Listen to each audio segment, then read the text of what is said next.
Hi everyone, Marcus again, and I have something that's really important. I've been getting emails forever about the alkaline water, and it's so important. Everybody thinks alkaline, and I gotta say, I got caught up in this whole thing years ago, like 6-7 years ago. I wrote about it in my book. It's the only thing I ever regret writing in my book was about alkaline and alkaline water. We learn our lessons the hard way, and it's all about growing and learning more. So I brought a scientific expert with me today who's going to help clear up a lot of these questions about the matter. Now, those of you who have a Kangen machine, I'm not saying to throw it out because it definitely has its purpose, but it's not for what you think. It's actually the opposite of what you think. It's actually the acid water that you want. I'm not talking about drinking it, but we'll get into that in a minute. So before you start coming after me, know what? There's a place for everything, but the whole alkaline water thing is... It's a joke. It's a myth. It's ridiculous, and I want people to really know what's going on. So with me today I have James Sloan. He's the same guy that was in my free food and medicine thing on wild plants. He's an expert. He was in the medical field for 13 years. 13 years, and he gave up his license because he just got fed up with, and he'll explain this in a minute, and he became an expert on herbs and healing yourself naturally, and if anybody can explain anything scientifically, medically, and in a very intelligent sounding way, he's the guy. So here we are today. Thanks for coming, James. Finally, we get to have this important talk.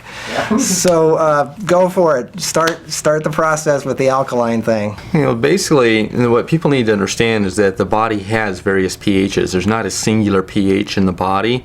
There's parts of the body that have to be acidic. Stomach, for example, the skin is actually slightly acidic. If the skin becomes too alkaline, it actually becomes damaged. There's parts of the intestine that are slightly acidic. And one of the roles of the acids in the body is to control pathogens. Because one of the big myths we hear a lot is that the alkalinity kills pathogens, acidity promotes it. And it's actually just the opposite. Yeah, like our skin, we have flora on our skin that generate acids. Those acids actually help to kill the flora. When we ingest bacteria in our food, stomach acid kills the pathogens, and so on and so forth. A good example of that is you can look at wild dogs. Now, they can eat meat that's been rotting out there for 2-3 weeks and they don't get sick despite all the bacteria. Dogs produce stomach acid, I think it's something like 10 times higher than humans do, and it's that acid that kills the pathogens. Another great example is Candida. Candida actually thrives in an alkaline environment. And this is really, really simple to prove too, because when women take antibiotic, they end up with yeast infections. The reason for that is the antibiotics kill off the flora that generate the acids that control the Candida. Right. In an acidic environment, the Candida growth gene is actually turned off and is kept in its benign, it's a yeast form because it's a dimorphic microbe. It exists as a yeast and exists as a fungus.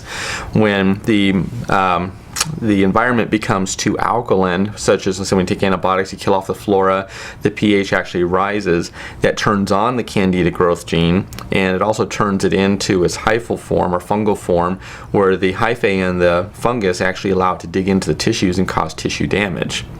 Another big myth that I always hear, and in fact I just read this recently, is I keep hearing cancer cannot survive in an alkaline environment. Yeah. Total bogus. No, it's not even true at all. In fact, the internal pH of a cancer cell is more alkaline than a healthy cell. You can look up the studies on Medline, but it'll sit there and show the internal pH is more alkaline. And the reason for that is that the cancer cells do not generate lactic acid like is commonly told. They actually generate lactate, which is non-acidic. The acidity comes from the hydrogen protons, and the cancer cells cannot tolerate the acidity, so they export those hydrogen protons to the external matrix, and that's what causes the acidity. So they're actually getting rid of the acidity to protect themselves. It's that alkalinity that allows them to survive and thrive. If people really want to alkalize, all they really have to do is hyperventilate, and that'll cause them to go very alkaline very quick, because you're blowing off so much carbon dioxide that it actually will raise your pH. And what happens when you hyperventilate? You end up passing out. Well, the reason for that is that you need the carbon dioxide, or carbonic acid technically, in order to maintain the blood vessels in an open state. When you go too alkaline, it actually constricts the blood vessels, causing a decrease of blood flow going to the brain, so you end up passing out. And when you pass out, your respiration will either slow down or stop temporarily. And what that does is it builds back up the carbonic acid to dilate the blood vessels, restore blood flow back to the brain. So really, the best way to become alkaline, if that's what you want to do, is just breathe. You can't really force your pH one way or the other. That's, again, it's a big myth. Exactly. The body's always going to adjust. So you're just making the body work harder. And this is something people don't understand. This is really important. You think you can make your pH go up or down. Your body's automatically got its self-leveling systems built in. You can't really mess with your body that much, right? Right. Both acidosis and alkalosis are both extremely, extremely rare conditions because the body has so many different redundant systems to maintain its pH. What's interesting, though, is alkalinity is actually more dangerous than acidity because the body has less to deal with alkalinity than it does acidity, and either alkalinity or acidity can kill you. So alkalinity is actually considered more of a dangerous condition than acidity. But again, both of them are extremely rare. You might see it in, if you drink antifreeze, you'll end up with acidosis. If you've got COPD, because of the hypoventilation, you might end up with a little bit of acidosis, or you might go into diabetic ketoacidosis. But those are some of the few rare cases that we actually see cases of acidosis. Alkalosis is more when people overdoing alkaline stuff, for one. Taking antacids with milk can cause milk alkali syndrome, which is extremely dangerous. So there are some conditions too where alkalosis presents as a major danger to the health. So what's this thing with milk again? It's called milk alkali syndrome. Basically, it's when people, well, there's other reasons. That depends on what books you read on it, whatever. But generally, it's considered when people take antacids and milk together that it can actually over alkalize the blood, and you get what's called milk alkali syndrome. And it can be quite dangerous. Really? Yeah. There's a lot of reasons we need our stomach acid, and when you take anything alkaline, whether it be alkaline waters or baking soda, anything like that, you're actually going to wipe out your stomach acid. It's like, how many people would sit there in the alternative field, I should say, our holistic field, and we're going to sit there and say, go take Tums. They say, oh no, that's like a pharmaceutical drug and whatever, it's bad for you because you're going to wipe out your stomach acid. What's the difference? Yeah. If you're taking baking soda or taking alkaline water, you're doing the same exact thing to the body. Right. Just baking soda, you're getting a lot more sodium in your system is the only difference. This is an interesting thing that people, this brings up my thing about testing yourself with pH paper. I think what a lot of people don't realize, they pee on paper and they see that they're alkaline or they're acidic. And I keep trying to tell them that, well, what you're measuring is what the body's getting rid of, right? So whatever it got rid of, you probably have the opposite inside you. If you got too much acid in your body, gets rid of a lot of acid. So you measure it. It says you have acid, but actually you're actually now more alkaline. So it gets a lot more complicated than that, though, because urinary pH and salivary pH don't reflect your blood pH whatsoever. Right. That is one of the biggest myths out there. Something as simple as thinking about a certain food will change your salivary pH. Because it adjusts for what... Exactly, whatever it's going to be digesting. So, I mean, think about it. Your mouth is one of the filthiest parts of the human body, right? And it's alkaline. The reason the mouth's not alkaline is otherwise the acid would eat away your teeth. Which brings up a really good point, because we have bacteria that produce acids in our mouth, but the saliva helps to neutralize those acids. But if you take your pH and let's say it shows up acid, it could just be simply because you didn't brush your teeth, so you got all these acid-forming bacteria. Now you brush your teeth, the pH is going to go up because you got rid of the acid-forming bacteria. So that's one thing that people have to keep in mind. Well, really, the parts of your body that are exposed to the outside world, your skin, your sinuses, your digestive tract, vagina, everything like that has to be acidic. Otherwise, you would literally die when you have sex, or you just have bacteria landing on your skin. You'd be eaten alive. Right. Yeah, those acids help to protect your body from the pathogens. Like they found that in hospital settings, when the people used to wash their hands all the time, that the hospital infections actually went up, because the alkalinity of the skin was causing the skin to crack, and then it would allow in the cracks you would form more bacteria. Soap is alkaline, right? It's lye. It's alkaline. Yeah. So they have it back. So the best thing you can wash your skin with is acidic stuff, right? Yeah, or if you do use soap, a simple trick you can do is make a citric acid spray. You can buy citric acid like $2 a pound, and just make a weak solution of citric acid, and after you shower and whenever, you just spray your body. You can spray your hair, because your hair is actually supposed to be slightly acidic too, so it helps keep the hair from drying out and becoming brittle. So is this a cause why people are losing hair and getting dry hair? There's actually a lot of reasons for that. Shampoo is definitely one big factor, though. but also dry hair can be a sign of hypothyroidism. Right. But I mean, can acids help your hair? Yeah, it actually benefits the hair. It makes it healthier so that it's not dry and, breaking it, not coming out from the roots, but, breaking and stuff, because if it becomes too alkaline, it can damage the hair just like it does the skin. What about apple cider vinegar? Can you like wash it all over you? And Yeah, if you like the smell. But the nice thing about citric acid is that it doesn't leave any type of lingering smell. And so if you're in a rush or whatever, you can spray it and whatever. Right. I'd give you another really good little tip.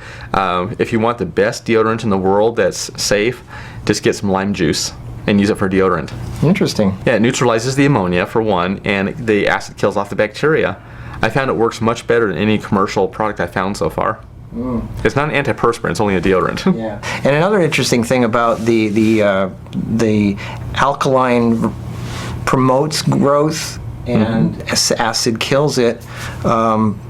I mean, like for example, a female vagina, it's normally acidic, right? You wash it out with acids, and when male ejaculate is alkaline, so the sperm can survive. Well, what does that tell you, right? I mean, little tiny creepy crawly things like to live in an alkaline environment. Acid kills it. Exactly. It's so. I mean, this is self-explanatory stuff. It's common sense. And the one thing I learned about, I know a lot of the alkaline people are going to come after us and say, oh, but there's scientific proof, there's books written about this. The one thing I learned about court cases is you're always going to find proof to validate whatever you believe in. No matter what side you're on, you're going to find proof. And there's scientists out there who are going to swear up and down with all their test results that alkaline is the way to go. I'm almost not even believing science anymore. I'm almost starting to believe in common sense. And it's like your stomach acid. Think about it. In nature, when in the wild, the way every other living thing is, you eat a carrot out of the ground, it's got all kinds of bacteria and stuff on it. You eat it, you get the bacteria in you. First thing that it hits is your stomach acid, which kills everything, neutralizes it. Its stomach acid doesn't just break down your food, it's like your protective barrier, right? Exactly. And nowadays, people's stomach acid is really low because of stress, because of the food that they're eating and whatever. So now the pathogens are getting through. And I think another great proof of that is H. pylori, right? Exactly. It digs into your stomach wall and it creates ammonia, which is highly alkaline. Now, why would a bacteria create ammonia, which is highly, highly alkaline? It's so alkaline that you could burn yourself and alkaline burn it. Why would something create that? Because it wants to live in an alkaline environment. So it can party in there. You're pouring food down there all the time. You're giving it like free food. So this is common sense. Exactly. Yeah, well, as we mentioned earlier too, we were talking about how the body adjusts its pH. You were talking about how the bones can be demineralized. Yeah. That's only as a very last resort. The body has redundant systems in order to maintain its pH. Respiration is your primary means of pH balance. Yeah. If you become too acidic, respiration increases, and that way it blows off CO2, reduces carbonic acid levels. So if you're too alkaline, your body's going to slow down its respiration to build up CO2. So that's your primary means of pH regulation. And other means include excretion of hydrogen ions through the kidneys, protein binding, pancreatic bicarbonate release, which that brings up a real interesting point too that I love to bring up to people, because everyone talks about how if you drink lemon juice, it's alkalizing, and nobody stops to think about why it's alkalizing, because technically it's an acid, right, but it has an alkalizing effect. In coffee, anything you ingest has an alkalizing effect under the same principle, because what's going on is when you ingest the acid, the stomach has to reach a certain acidity before it'll empty out. Once it reaches that particular acidity, it empties out into the intestine. The first thing that happens, the pancreas releases bicarbonate, which is your alkaline response to neutralize the acid, so the acid won't damage the intestines. And so it doesn't matter if you eat a steak or you drink lemon juice or carrot or whatever, you're going to form an alkaline response. Yeah, well, that's what a lot of people are emailing and they're saying, well, are you telling me that I shouldn't have an alkaline food because all raw food and all that green stuff, it's good for you because it's alkaline? I mean, they're thinking drinking alkaline water is the same as eating celery and spinach, because that's alkaline food, right? Yeah, that's way different.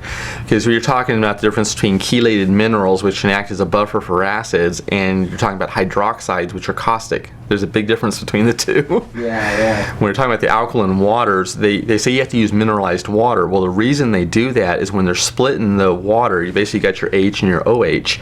So your H forms your acid, your OH forms your hydroxide, but these hydroxide bind with the minerals, so you form mineral hydroxides. You got calcium hydroxide, you got magnesium hydroxide. So all these hydroxides, though, are very, very damaging to the body. First of all, they neutralize stomach acid, and when you neutralize stomach acid, they say, oh, you just form more. No, that's not true. What happens is that the nutrients required to form stomach acid, which include B6, B12, folate, all require acids to be absorbed, because it's part of the methylation process. So in order to absorb the nutrients for that methylation process to form stomach acid, you have to have sufficient stomach acid in the first place. So when you keep neutralizing your stomach acid, you're actually impeding the body's ability to generate its own stomach acid in the long run. Right. So that whole myth, when I said, oh, it's a myth. You're right. And add to that, stomach acid being weakened because of the modern lifestyle, because of stress and everything else. Even aging, because methylation decreases with aging, so we lose stomach acidity. But then people are they get heartburn, which is a lack of stomach acid leading to fermentation in the stomach. The gas builds up, puts pressure on the lower esophageal sphincter.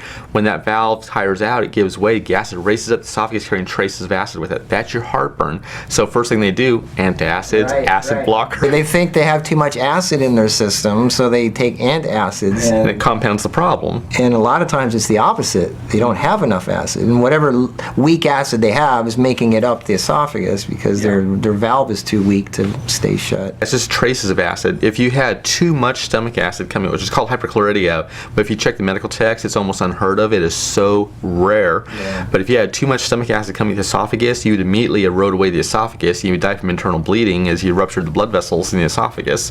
Yeah. It's not that common. A lot of people are saying like, well, what about all these people that are like healing themselves of cancer by downing lots of baking soda? No, it doesn't cure cancer at all. Baking soda, that's Simoncini is the one that's really promoting that, but people got to realize is that Simoncini was directly injecting the baking soda into the tumor, not ingesting it. If you ingest baking soda, first thing it's going to hit is your stomach acid. You're not going to be baking soda. Yeah, it's not going to be baking soda anymore. Right. So you're not getting that alkalizing effect unless you overwhelm your stomach acid, which is a bad idea in the first place. Right. Plus, if you think about cancer patients need the stomach acid for nutrient absorption. For instance, you can't break down your proteins without sufficient stomach acid. Right. You wipe out your stomach acid, you're actually going to create more nutritional deficiencies, which is what most cancer patients die from in the first place. Exactly. And that's, this is the most common thing that, forget all the scientific proof, this is common sense. You have something alkaline, you put it into acid, your stomach acid, now you don't have stomach acid anymore. It's neutralized. So how can you digest your food? How can you get nutrition into your body? This is like common sense. Forget all the, these people are going to have their proof, these people are going to have their proof. But, doesn't that make sense to you guys? No more stomach acid, no more food into your body, no more energy. Yeah, so getting back to Simoncini, like I said, he injected the baking soda directly into the tumors. What that's going to do is it will kill the cancer cells, but it's through an osmotic shift. It's not from alkalizing. Basically, what you're going to do is to understand osmotic shift, basically it means that water is going to travel from a higher level of high purity to a lower purity. So if you take a saltwater fish and you put it into fresh water, the fresh water goes into the cells trying to dilute the salt in the cells, actually swells the cells and the cells will rupture. Now if you go the opposite and you take a freshwater fish, you put it into salt water, since there's a higher concentration of fresh water inside the cells of the freshwater fish, it moves outward into the salt and the fish actually dehydrates. That's the osmotic shift. So what Simoncini was doing was he's creating such a high level of salt inside there that it was killing the cancer cells through an osmotic shift. But again, you can't do that by ingesting baking soda. So what about these people that are saying they claim that taking all this alkaline water and they get better and they feel better and their diseases are going away?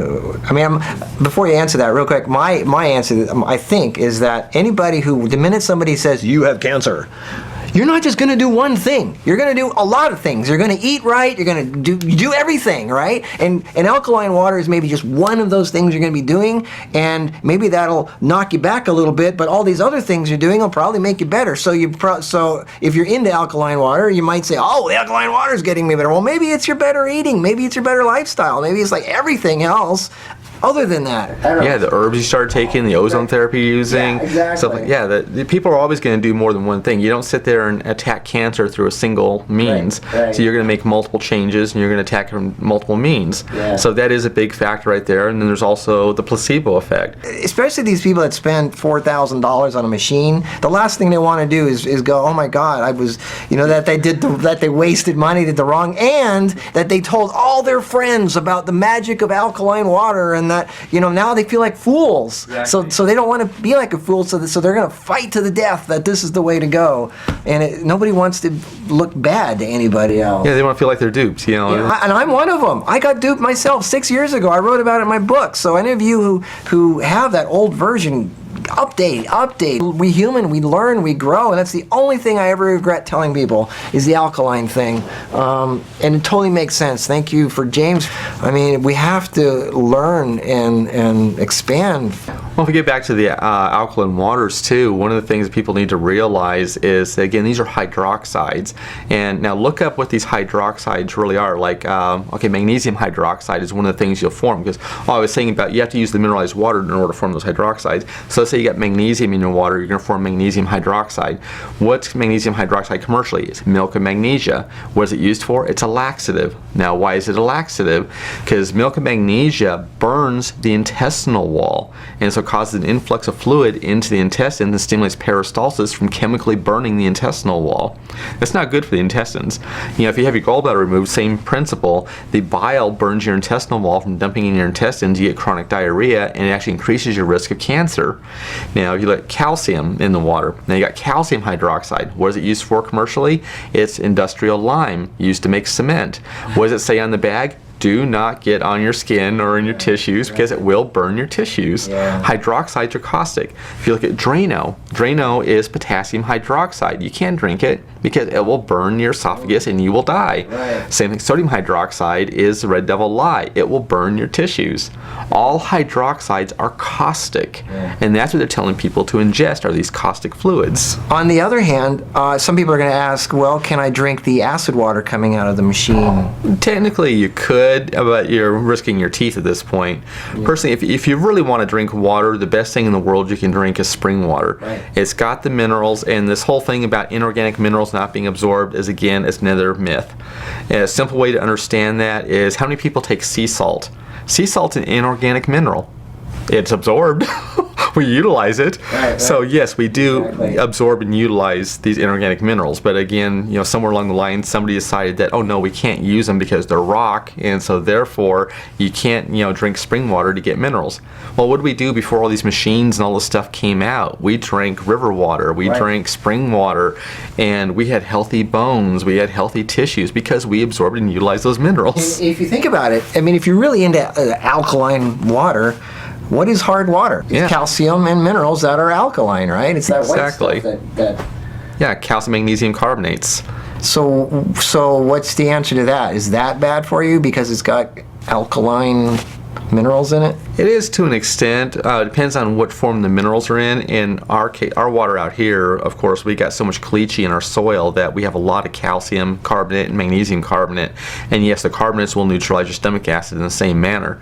But a lot of the spring waters and stuff, they pick up plant acids and stuff from humic acids and whatever. And so it balances out a little bit. It forms more absorbable salts compared to what, like, I wouldn't drink our water here.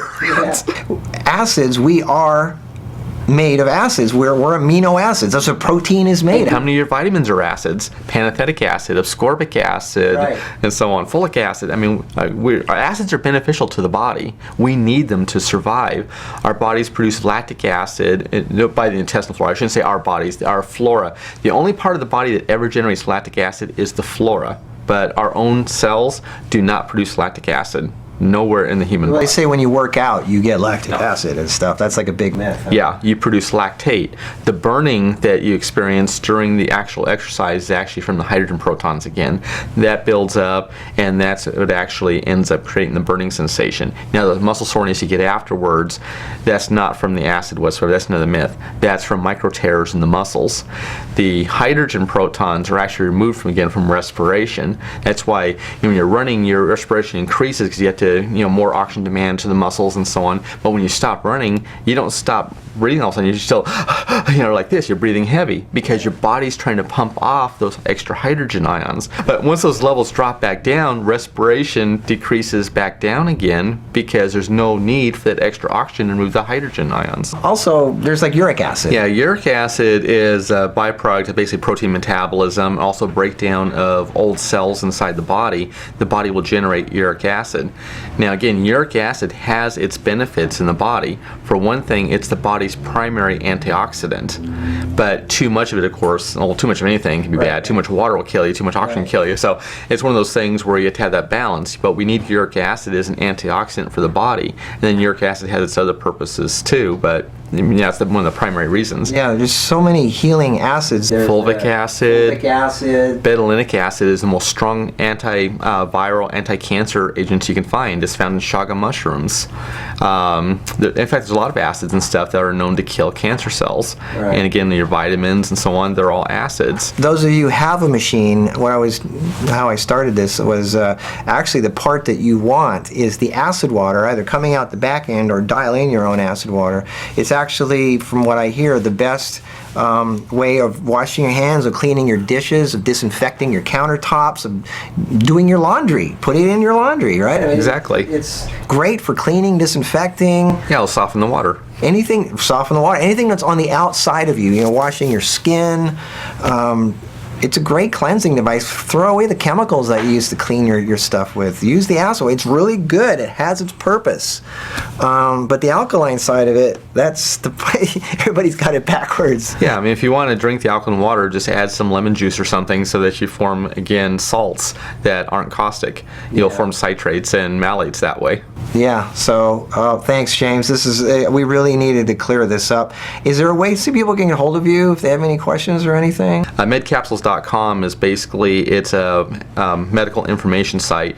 So it covers both allopathic and holistic. So if people want to go one way or the other, here's the information that covers different diseases. And I'm kind of busy right now, so I haven't spent a whole lot of time on it lately. But there's some archived messages on there.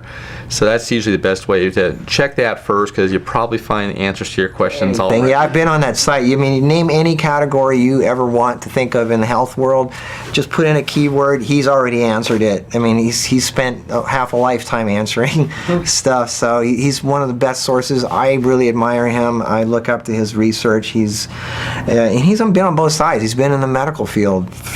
He's seen what they do in the emergency rooms, the operating room. Yeah, that's why I don't go to doctors. I haven't been to a doctor. I was 16 last time I went to a doctor, and the doctor pissed me off so bad because he was a moron, put it that way. And I've just seen, especially here, our doctors here are really bad, and I've seen them kill too many people that I know. My grandfather, they killed him. It's stupid mistakes. They did multiple ones, but the one that really killed him was they'd give him heparin therapy 3 times in 4 months. You can't do that. It creates blood clots when you do that. Even though it's a blood thinner, it causes white thrombus syndrome, and that caused him to stroke, and he died. My business partner's dad just died from iodine overdose from the doctor giving him amiodarone, and we spent 4 months getting him off the drug the first time. When he went back in the hospital for unrelated condition, the doctor put him back on the amiodarone. It doubled the dosage and killed him.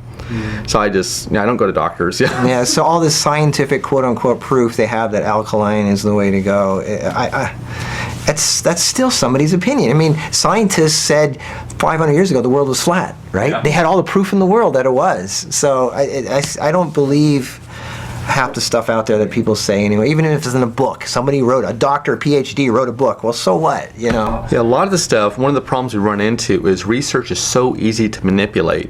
If you want to prove something, there are ways to set up the research to where it proves what you're trying to prove. Exactly. They have studies that sit there and say echinacea is the most wonderful stuff in the world, and there's stuff that's, studies that sit there and say that it's totally worthless. Right. Read the studies. The ones that show that it worked great are the ones that properly dose the person. There's one study that I saw saw that said it had no effect on the cold, they were giving the person 1 capsule of regular herb per day. And it's like, gee, why didn't it work? We didn't want it to work. So there are ways to manipulate research, and that's why you have to really go in, you got to read the actual study and find out how was it designed, how was it interpreted, and so on and so forth. And that will answer a lot more questions. Well, thanks, James. It's a pleasure having you here, and if you're up for it, let's do some more in the future, because you're really great at answering questions with scientific proof and ways that people can research and Google and stuff.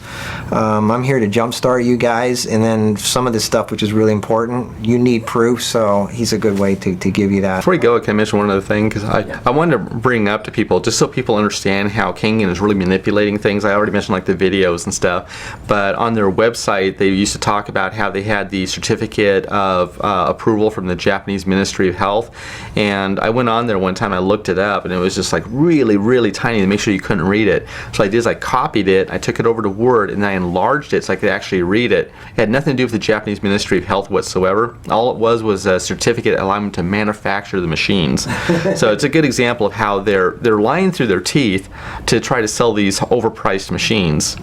And so it's something that people need to understand, that it is an MLM company. MLM companies tend to lie because they have to justify their higher prices. This is important, and anytime I get an update, even if it was something I said years ago and it's changed, I want to give you the latest. I want to give you something that's important, especially if your life depends on it. Stay tuned, keep looking at marcusnews.com for the latest, and I'll give you the link at this to reach James and his site. So between us, hopefully we can save some more lives and keep people from spending unnecessary money and going through a lot of pain.